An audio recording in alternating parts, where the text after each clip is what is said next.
стеклышко, показанное на видео, берем оттуда ключ, открываем этот желтый ящик. Берем лобзик и изоленту, после чего сматываем провода.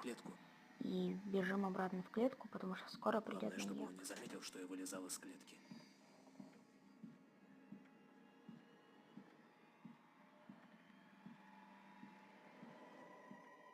Тут я в последний момент вспомнил то, что я забыл закрыть ящик.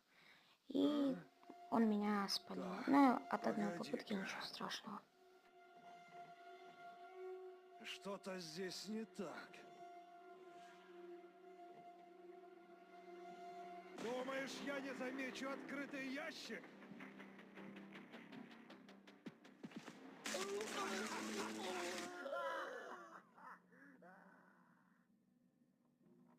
После того, как мы заспавнились, А полное видео берем вы можете отмычку, если посмотреть, вас перейдя убили, в мой и профиль. открываем ею клетку.